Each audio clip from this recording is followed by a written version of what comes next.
பேசு தமிழா பேசு மற்றும் திருவருள் டிவி இணைந்து முன்னெடுக்கக்கூடிய சனாதன தமிழர் சங்கமம் 2024 இந்த ஆண்டு வர நவம்பர் 24 வர ஞாயிற்றுக்கிழமை அன்னைக்கு காலை 8:44 தொடங்கி மாலை 4 மணி வரை சென்னை டி நகர்ல இருக்கக்கூடிய ஹிந்தி பிரச்சார சபா சாலையில் அமைந்திருக்கக்கூடிய கிருஷ்ணசாமி திருமண மண்டபத்தில் நடக்க இருக்குது. காலை தொடங்கி மாலை வரை நடக்கக்கூடிய இந்த நிகழ்வுல உங்க எல்லோருக்குமே மதிய உணவு அங்கு ஏற்பாடு செய்யப்பட்டிருக்குது. சனாதன தர்மம் தொடர்பாக மிக ஆழமான உரைகளை நிகழ்த்துவதற்கு எண்ணற்ற பேச்சாளர்கள் வர இருக்காங்க. இது நம்மளுடைய குடும்ப விழா. நீங்க எல்லோரும் உங்க குடும்பத்தோடு வந்து கலந்துக்கணும்னு பேசு தமிழா பேசு சார்பாக அன்போடு வரவேற்கிறோம். அடுத்த கடகராசிக்கு போயிடலாம். கடகராசி வந்து ஜென்ரலாகவே பார்த்தீங்கன்னா ரொம்ப தாய்மை உள்ளம் கொண்டவங்க, ஈஸியாக ஏமாந்துருவாங்கன்னு சொல்லலாம். அவங்க வந்து அவங்களோட பிளானையும் யார்கிட்டயும் சொல்லக்கூடாது, அவங்களோட புலம்பலையும் யார்கிட்டயும் சொல்லக்கூடாது. அவங்க புலம்பலை சொன்னாங்க அப்படின்னா எல்லாரும் வந்து இவங்க ஆறுதல் சொல்லுவாங்கன்னு அவங்ககிட்ட சொல்லுவாங்க. பட் அது அப்படி கிடையாது. பிளானை சொன்னாங்கன்னா ஈஸியாக எக்ஸிக்யூட் பண்ணிட்டு போயிடுவாங்க. ஓகேங்களா? ஸோ இவங்க வந்து ஃபுட்டு சம்மந்தமாக எது வேணாலும் பண்ணலாம். இந்த வருஷம் பிஸ்னஸில் ஃபுட்டு சம்மந்தமாக ஏதாவது பண்ணலாம், இல்லை நீர்நிலை சார்ந்து ஏதாவது பண்ணணுன்னா பண்ணலாம். ஓகேங்களா? ஸோ இவங்க வீடே வந்து ஒரு வாட்டர் பாடி பக்கத்தில் இருக்குது, இல்லை வந்து இவங்க கடல் கடந்து போய் ஏதாவது வியாபாரம் பண்ணும், இல்லைனா வந்து இல்லை அதெல்லாம் என்னால் முடியலைன்னா ஆன்லைனில் கூட ஏதாவது இவங்க பண்ணலாம். ஸோ ஆன்லைனில் ஏதாவது இவங்க ட்ரை பண்ணாலும் ஒர்க் அவுட் ஆகும். ஸோ இவங்க பண்ண வேண்டியது ஒரே ஒரு விஷயம்தான், இமோஷனை கண்ட்ரோல் பண்ணும்.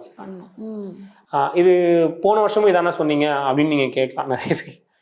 பேசிக் கேரக்டரிஸ்டிக்ஸ் மாறாது, அதான் லைஃப் டைம் அவங்க அதை பண்ணி ஆகணும். பட் இந்த வருஷம் வந்து இதெல்லாம் ட்ரை பண்ணலாம் அவங்க. ஸோ ஒரு ஆன்லைனில் ஏதாவது கோர்ஸ் எடுக்கணும்னு நினச்சிங்கன்னா எடுக்கலாம், இல்லை ஃபாரின் போகணும்னு நீங்கள் ஆசைப்பட்டுட்டு இருக்கீங்க, இல்லை ஃபாரின் ஜாப் நீங்கள் தேடுறீங்க அப்படின்னா அதை வந்து நீங்கள் அப்ளை பண்ணலாம். அதே மாதிரி எனக்கு அதெல்லாம் விடுங்க, எனக்கு பேசிக் எதுவுமே செட் ஆகலை அப்படின்னு நீங்கள் ஃபீல் பண்ணிங்கன்னா பீச் தெரப்பின்னு ஒன்று நம்ம இருக்குது. ஸோ நீங்கள் பீச்சில் உங்கள் வீட்டு பக்கத்தில் பீச் இருக்குன்னா ஒரு பெரிய வாக் போகலாம். ஸோ வாக் போகிறப்போ அந்த பீச்சில் நெகட்டிவ் அயான்ஸ் நிறையா இருக்கும், நெகட்டிவ் அயான்ஸ் இருக்கும். அது என்ன பண்ணணும்னா உங்கள் பிரெயினை வந்து காம் பண்ணும், அதை சூத் பண்ணும், அவங்கள வந்து தெளிவாக்கும் ஃபஸ்ட்டு. ஸோ நம்ம பண்ணுறது கரெக்டாக தப்பா, என்ன ப்ளஸ்ஸு என்ன மைனஸ் அப்படின்னு வந்து நம்மளை வந்து சரியாக யோசிக்க வைக்கும். ஸோ அந்த பீச் தெரப்பி இவங்க ஃபாலோ பண்ணலாம். அதை பண்ணுறப்போ என்ன ஆகுனா இவங்களுக்கு என்னப்பா அது நான் பீச்சில் நடந்துட்டு வந்தேன், பார்த்தா ஒரு டிசிஷன் எடுத்தேன், அந்த டிசிஷன் பக்காவாக கிளிக் ஆகிடுச்சு. சும்மா ஒரு ஃபுட் பிஸ்னஸ் ஸ்டார்ட் பண்ணேன், ஒரு 2 பாக்கெட் போட்டேன், அது வந்து க்ரோ ஆகிடுச்சு. ஸோ டக்குன்னு அது வந்து எக்ஸ்ப்ளோரேட்டரி மாதிரி பயங்கரமாக போயிட்டே இருக்குது அப்படின்ற மாதிரிலாம் வரும். ஓகேங்களா? ஸோ இதை வந்து அவங்க ட்ரை பண்ணலாம், சூப்பராக இருக்கும். இவங்களுக்கு வந்து 22 இவங்க வந்து ஒரு பெரிய கூட்டத்தை வச்சு இவங்க வேலை பார்க்கணும். அதாவது ஒன்று ஜனவசியம், இன்னொன்று வந்து இவங்களுக்கு கீழே வந்து ஒரு பெரிய ஆட்களை வச்சு வேலை பார்க்கணும் அப்படின்னு ஆசை இருக்குது. அவங்கள அட்மினிஸ்ட்ரேட் பண்ணணும், ஒரு கூட்டமைப்பு இல்லை கட்டமைப்பு அவங்க பண்ணணும்னு நினச்சா அந்த 22 யூஸ் பண்ணலாம். 22 யூஸ் பண்ணலாம். ஓகேங்களா? இது வந்து உங்களுக்கு நல்லா கிளிக் ஆகும். ஓகே, 22 விஜயோட பிறந்த நாள். ஆமாம், அவங்களுக்கும் நம்ம முன்னாடியே சொல்லியிருப்போம், ஒரு 1.5 மாதத்துக்கு முன்னாடி. அவங்களுக்கு எப்படின்னா இந்த 22 என்ன பண்ணும் அப்படின்னா ஜென்ரலாக இது எல்லா 22ல பிறந்தவங்களுக்கும் நீங்கள் சொல்கிறது. ஆனால் அதுக்கும் உங்களுக்கு அந்த கேள்விக்கு ஃபர்ஸ்ட் விஜய்க்கு முடிச்சுட்டு அதுக்கப்புறம் கண்டிப்பாக 22 என்ன பண்ணணும்னா ஜென்ரலாகவே ஜனவசியம் உள்ள நம்பர். ஓகேங்களா? நீங்கள் வந்து உங்களை அஜித்துக்கு ஜென்ரலாக சொல்லுவாங்க, நீங்கள் அவர் லவ் பண்ணலாம், ஹேட் பண்ணலாம், ஆனால் இக்னோர் பண்ண முடியாது. அதே தான் இவருக்கும் வரும். கரெக்ட். நீங்கள் அப்படியே நீங்கள் வந்து பார்த்தீங்க அப்படின்னா அவரை நிறைய பேர் வந்து சப்போர்ட் பண்ணுவாங்க, நிறைய பேர் வந்து சப்போர்ட் பண்ண மாட்டாங்க. பட் அவர் தவிர்க்க முடியாத சக்தினா தவிர்க்க முடியாத சக்தி தான் சினிமா இண்டஸ்ட்ரியில் இருக்க வரைக்கும். இந்த 22 வந்து ஜனவசியம் இருக்கும், ஈஸியாக அட்ராக்ட் பண்ணிட முடியும். ஒன்று இவர் இருக்க இடத்துல கூட்டம் இருக்கும், இல்லை கூட்டம் இருக்க இடத்துல இவர் இருப்பார். இதுன்னு அதுக்கப்புறம் ஒரு பெரிய ஸ்ட்ரக்சர் உருவாக்கணும், அந்த ஸ்ட்ரக்சரை வந்து கட்டி அமைக்கணும், அது எல்லாமே இவங்களுக்கு கை கொடும். ஓகேங்களா? பட் இதில் அவங்க என்ன கேர்ஃபுல்லாக இருக்கணும்னா இவங்களோட ஐடியாலஜியும் இவங்களுக்கு கீழே இருக்கிற ஐடியாலஜியும் ஒன்றா இருக்கும். பட் யார் வேலை செய்கிறாங்களோ அவங்களோட ஐடியாலஜி ஒன்றா இருக்கணும்னு அவசியம் கிடையாது. ஸோ அதை வந்து அவங்க காஷியஸாக மானிட்டர் பண்ணிட்டே இருக்கணும். இது மட்டும்தான், இது இவருக்குன்னு மட்டும் இல்லை, விஜய்க்குன்னு மட்டும் இல்லை, யார் 22 வந்தாலும். ஏன்னா இவர் வந்து ஒரு இன்னொரு கட்டமைப்பு, அவங்களும் வந்து ஒரு பெரிய ஆர்கனைசேஷன் வச்சுருக்காங்கன்னு வச்சுக்கோங்க.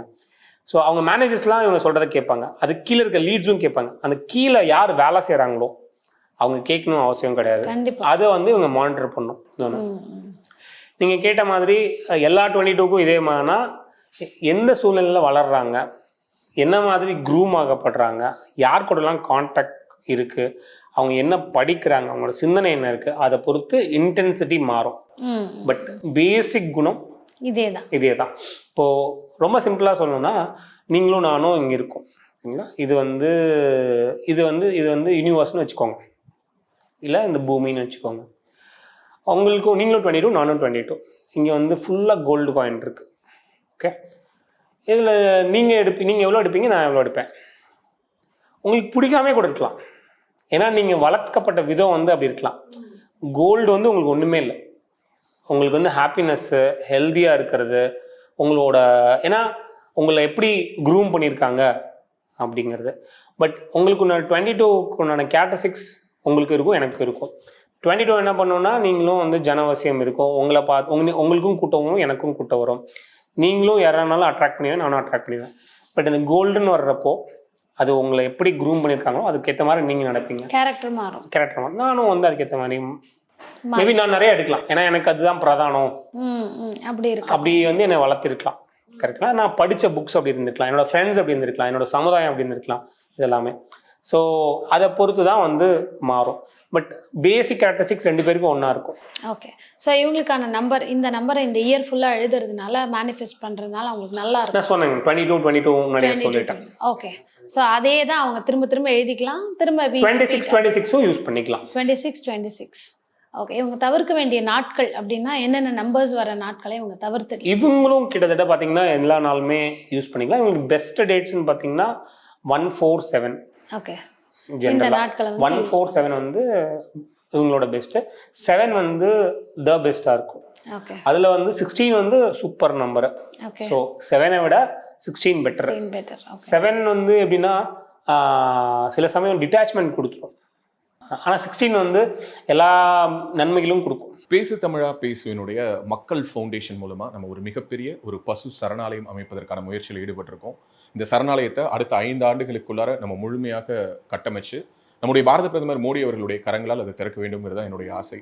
இந்த பசுக்கள் சரணாலயத்திற்கு என்னுடைய கான்ட்ரிபியூஷனாக நான் ஏதாவது கொடுக்கணுங்கிற எண்ண ஓட்டத்தின் அடிப்படையில் கிட்டத்தட்ட 10 ஆண்டுகளுக்கு மேலே நான் கலெக்ட் பண்ண கலை பொருட்கள் அனைத்தையும் விற்று அதன் மூலமாக திரட்டப்படக்கூடிய தொகை என்னவோ அதை இந்த மக்கள் ஃபவுண்டேஷனுக்கு, இந்த பசு சரணாலயம் திட்டத்திற்கு என்னுடைய கான்ட்ரிபியூஷனாக கொடுக்க போறேன். இந்த பொருட்கள் அனைத்துமே நம்முடைய பேசு தமிழா பேச அலுவலகத்தில் விற்பனைக்கு இருக்குது. கீழே இருக்கக்கூடிய இந்த கான்டாக்ட் நம்பருக்கு நீங்க கால் பண்ணி இது பற்றின மேல் அதிக விவரங்களை நீங்க தெரிஞ்சுக்கலாம். அது மட்டும் இல்லாம மக்கள் ஃபவுண்டேஷனுடைய அக்கௌண்ட் நம்பரை இந்த வீடியோடைய டிஸ்கிரிப்ஷன்ல கொடுத்துருக்கோம்.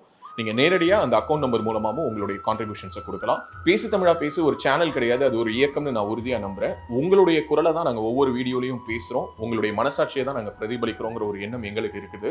அதே எண்ணம் உங்களுக்கு இருந்ததுன்னா தொடர்ந்து பேசு தமிழா பேசுவனுடைய முயற்சிகளுக்கு நீங்க கொடுக்கக்கூடிய ஆதரவை இந்த பசுக்கள் சரணாலயம் திட்டத்திற்கும் கொடுக்கணும்னு சொல்லி ரொம்ப தாழ்மையோடு கேட்டுக்கிறேன். உங்களுடைய அன்பாலையும் ஆதரவாலையும் தான் பேசு தமிழா பேசி இயங்கிக்கிட்டு இருக்கு. அதற்கு என்றென்றைக்கும் நன்றி.